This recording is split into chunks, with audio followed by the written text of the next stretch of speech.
All right, chat. So we're working on some Kenshi stuff. Just got one more little piece of. Put it out there. What's the worst that can happen? And then I want to go over some stuff with you.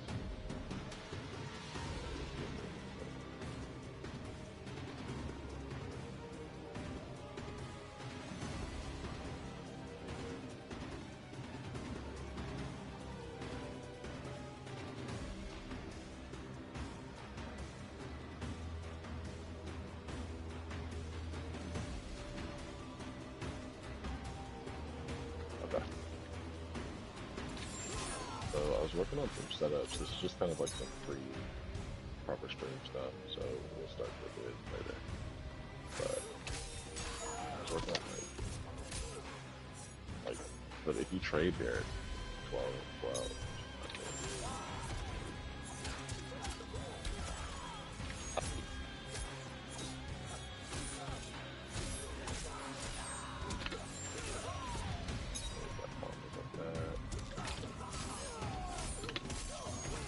You have to have timing, or else you just like press the top of buttons.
Okay. Okay, and my YouTube video is going to begin right after these messages. Just making sure we got our move list correct. All right. Is it in there yet? No, they still have not added. Oh no, it is. That's this. So what is the? Oh, summon ancestor. It is right there. Wow, I'm silly. Yeah, -7. -7 on flawless block. Destroys opponent's projectiles. Cancels just to cancel. They have no frame data for it, but destroys opponent's projectiles. Okay. So we're back for Kenshi Chronicles Part 2. We're not going to make this practice session too long. I really am actually pretty eager and excited to get into a game and get some fights down to kind of show the improvement in a more tangible way, I feel like. But I wanted to go over the stuff that I said I would go over, and I wanted to go over some other stuff that I've been working on, thinking about in mind about Kenshi in the actual week or so. So I'm not going to get a timestamp for the third Kenshi Chronicles, because this one took like a week. It took a lot longer than I expected. To get this one rolling. I'm just playing the character. I was just really like diving in to what he had. So we're gonna go over block pressure, okizeme setups, which are wake up setups. So once you knock the opponent down, what do you do after you knock them down? And turn off the auto. How am I? Right? And there's that, and then we're gonna discuss things like that. Oh man, okay. So there's that, and some of the stuff that I've learned, I guess you could call it some of the dirt that I've learned about each character, or this character specifically, as I play him more and more, which he's kind of dirty, I'm not going to lie. I'm not going to sit here and tell you Kenshi is an honest character in this game, because he's not. But he is like, I don't think he's honest, but I think he's one of my, I prefer in games when developers balance with when they balance with skill. Like, you have to be good to execute. Now the character is like crazy. Like, the character that comes to mind, like the pinnacle example of this is like Akuma in Tekken 7. Like, there is just a pure skill like floor that you just have to be above for the character to be like insane. But once you're above that skill floor, he's just like definitively, without a doubt, the best character in the leader. I'm so happy that they. Oh wow! I'm so happy that they fixed stand switch. That's a minor detail. If you know about nrsgaming, you know what was wrong with it before, but if they fixed it, I'm very happy. But yeah, there's the skill floor is pretty high to play Kenshi with any like real threat. Like a good smoke, I picked smoke here for a reason. But like, if you play the character incorrectly, you can make it very difficult on yourself. And he is a strong character, like stuff like that. He has back 2, he has forward 3. Like, you're -7 on your only like advancing move, so you have to be careful. Like, just press buttons for the best with the character. You have to understand like when to use it, when not to use it. And I'm not saying that I understand all of that perfectly. The purpose of these videos, the purpose of this kind of Kenshi Chronicles series, is to learn the character over time, and to really go from a, you know, like a scrub. Like, if you're not that good with the character, you can watch these videos and you can get an idea of like how to legitimately improve your Kenshi. I feel like a lot of the videos that you can see online when you're trying to learn a character they're thorough, but they can still be somehow reductive. Like, they can only show you like what the character actually does, and they can talk about certain setups and certain moments and opportunities and things to watch for, and those are valuable for sure. But like, really going step by step in a moment for moment game plan of a specific character as someone is learning that, I think can be a really valuable asset as well, because it can allow you to learn with the person. So as the person, and the purpose of this again is to be like a live stream. Like, these videos are all recorded live, which I don't script them, I don't do anything like that. And the purpose is, as people come in, if they have questions or if they have suggestions, then we can share those tactics and we can get better as a group. I just want everyone to like really come up. You know, if you want to play this game at a high level, I don't think that should be gate capped. Almost like, I feel like a lot of people feel like there's some gatekeeping that goes on and just really in the fighting game space in general, but especially in like high level, like there's stuff that goes on like behind the scenes that I've heard about that is really stuff that nobody knows about. It's pretty crazy stuff. But all of that conspiracy theory picked up, packed up, put in a box and thrown to the side. We're here to learn Kenshi. So let's talk about his wake up pressure, his block pressure, and the stuff that we've learned along the way. Here's the combo. I dropped it actually. Crazy. I was really struggling to get that combo in the last video. We're gonna get it for this one. We're gonna make it work. We'll just sneak it in like we did. We actually got it in the last video, and then when we tried to show it up, we couldn't do it. So we'll get there. When Kenshi knocks you down, so what do Kenshi's knockdowns usually look like? You've got a couple of major knockdowns. I think this is one that you might see decently often. So this range, which is just intrinsically a good range for the character, right? You can like, just like dash forward, like, that's not that hard. So you do this, let's say they're right on top of you. You do 4-2-2-2, right? You're just in range for another forward 2. That's not that hard. There's not a whole lot going on. They can't down 1 you there. He probably can't down 4 you there. I don't think there's a lot that you can do as a defending player to really do anything about that. Like, so here, let's set it 1. Now, as we land, that's for 2. We'll try to punish the Kenshi. There's nothing that we can do that would beat that forward 2. That forward 2 would crush everything we did there.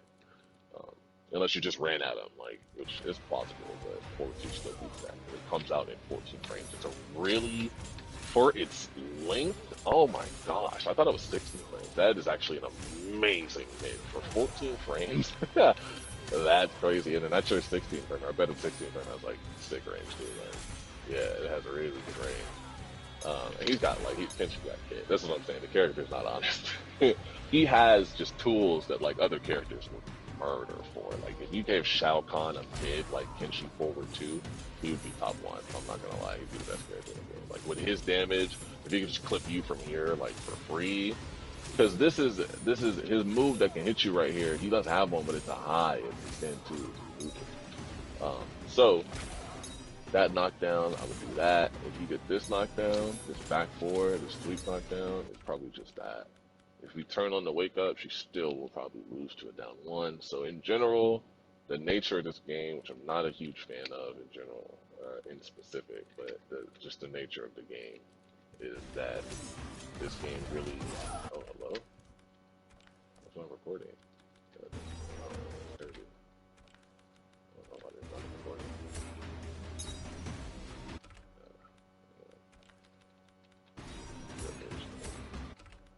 Got that timing like brain perfect.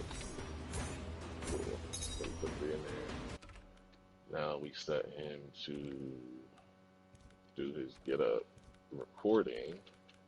And again, guys, I you know, we're gonna do it live. F it, we'll do it live. Set to do his get up recording. And now if I knock him down, if he's not blocking, so I can knock him down.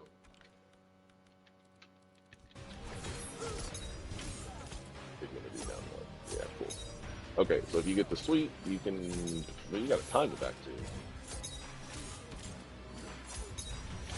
Sweep is decently plus on knockdown. That's 28 frames of knockdown. So you can actually do a ton of stuff. You land a sweep. You can sweep. And sweep again. I really like sweep and just sweep again. You can sweep. And low. You can probably meet you with that low, but the timing is straight.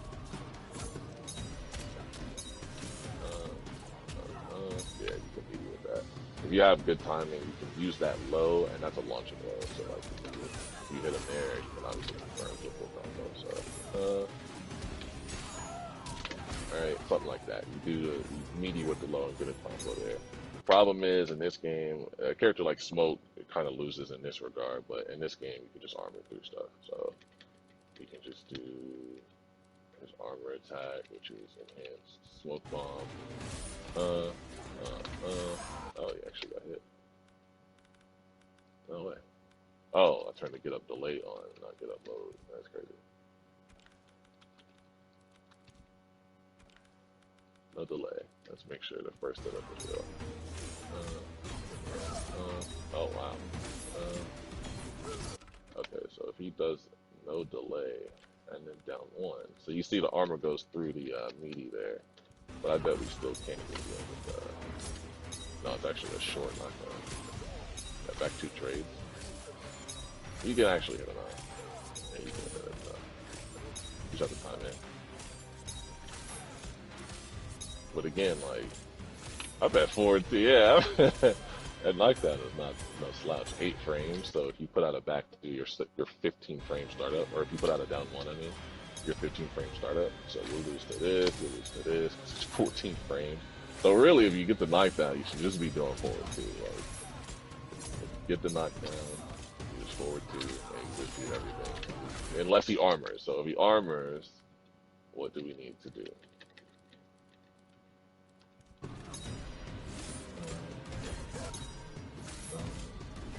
I'll just get out of there. Yeah, I mean, if you hard read the armor, like, you can't really do nothing but hold. I mean, then maybe a character like this, but like, I really advise against up blocking. Any competent opponent will cook you, because if you land and get thrown after an up block, the throw does more damage. It adds like 50 damage to it. It's pretty crazy. So, I don't know. If you get armor right here, if you think they're gonna armor, I mean, really, you can't jump out. Honestly, that works. I feel like that works almost to the cast. If you're like convinced they're gonna armor.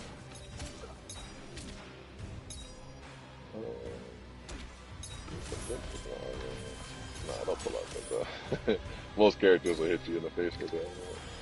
I guess just hold, honestly. If you think they're gonna armor, you just block. Please don't up block. Please don't up block. Please don't. Look, you see how slow it is? If they made up block like something you could do, like on a flash, like you could go, because there's actually a delay. Oh, you have to cancel it.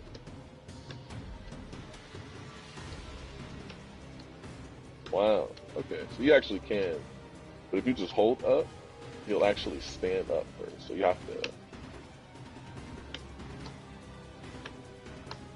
And even then, up block has recovery. There's no way to avoid that recovery from up block into down block. So if you are up blocking, you have a bigger win to get hit by a low as well. That's important. Right? I'm learning. I'm telling you this, chat, because I learned it from painful personal experience. That's cool. It's actually a tech. I like that. You have to like time that to flawlessly up block. Yeah, it's literally a flawless up block. Because if you just hold up, then there's the delay. You have to cancel, because you can cancel immediately into stand block. There's no delay there. Well, there's a small amount of recovery there. Probably less than or very close to equal to the same amount as in up blocking to neutral blocking. But to flash block, so to go from low blocking to up blocking, you have to delay that. That's neat. Okay, knockdown pressure. Wake up, Okizeme stuff. We're gonna play in a second. We're gonna get out of lag. When you get the knockdown, there's a couple knockdowns that you get. So this is the one that you want.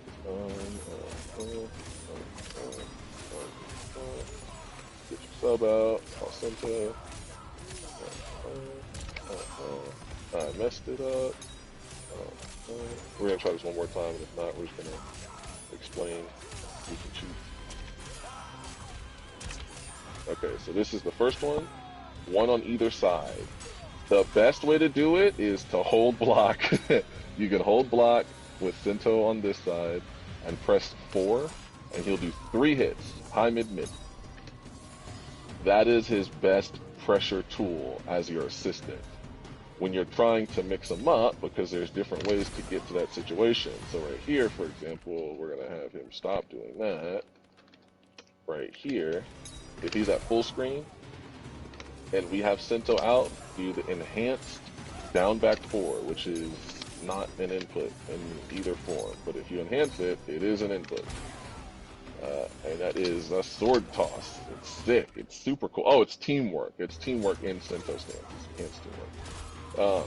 So you see, it does just a boatload of damage. And Sento's right in front of him, and we are full screen. You can do this up close, and you can be up close, and Sento's still right in front of him. Sento's always a fixed distance away from your opponent. So when you do the sword throw, which you see you can cancel into at any time, Sento's moves do not prevent you from canceling. You can do forward 4. For Kenshi, forward 4 is a 2-hitting mid-high string that advances forward. got a couple of other advancing strings. Forward 3 is not actually half bad, but I recommend forward 4 specifically because once Sento is in front of them, as he is, because he's always a fixed distance away, as you hold forward 4, he will do the 3 hitting a string, and you see now he and I are shoulder to shoulder. So that is what you want to do when you are far away. When you're up close, you can just kind of do anything. Stand 2 is really good. It's a 2 hitting mid string that can't duck it. Stand 1 with Sento is the high bonk. It's a pretty good just fast move. The frame data, of course, for Sento doesn't exist, but stand 1 is quite good. Stand 3 is a very slow launching mid, that you can combo convert out of or use to extend your combos. And we already discussed stand 4. So once you have done teamwork and you are on either side of them, you can do the forward 4 setup, which is not bad, actually. It's not bad at all. I wonder if I can relaunch that. You probably can even relaunch it. Let's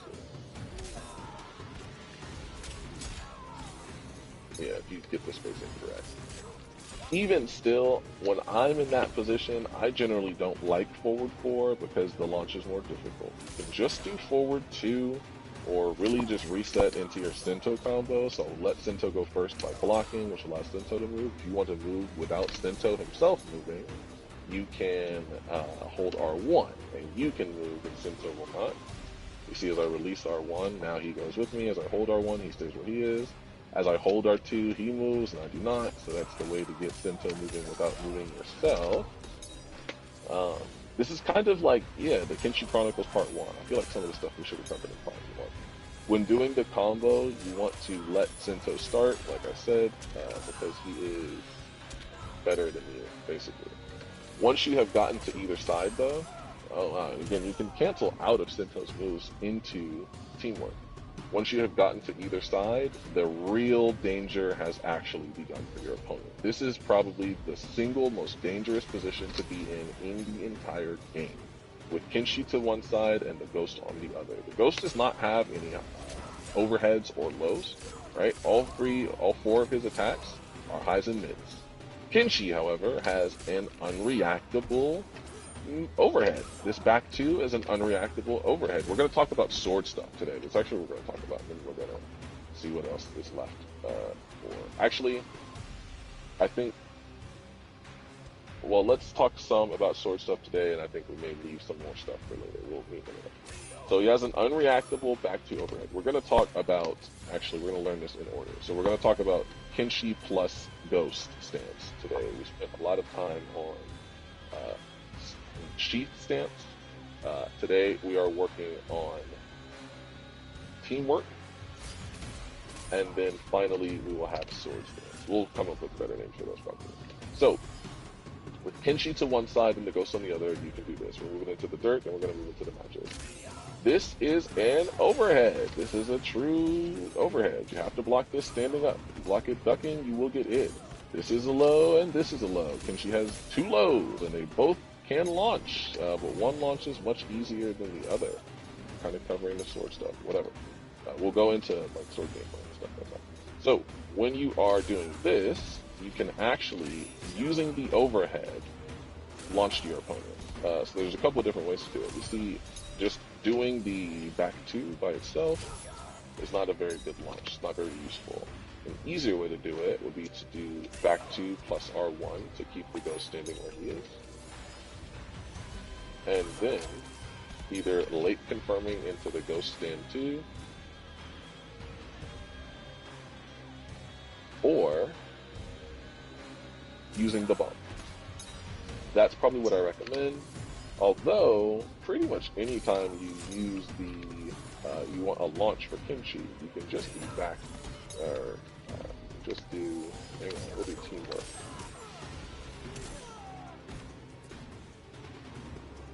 And you can use the back 2 into the stand 3.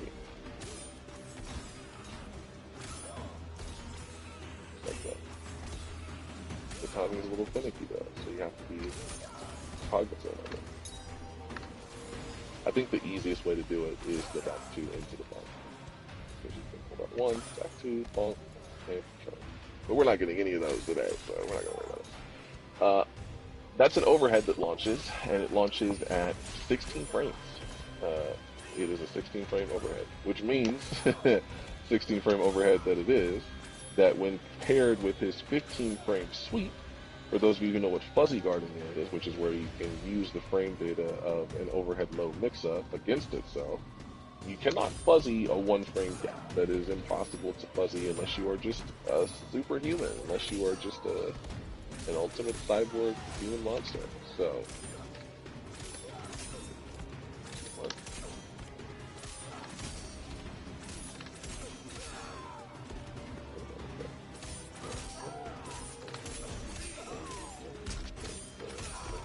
hey, look, here's combos.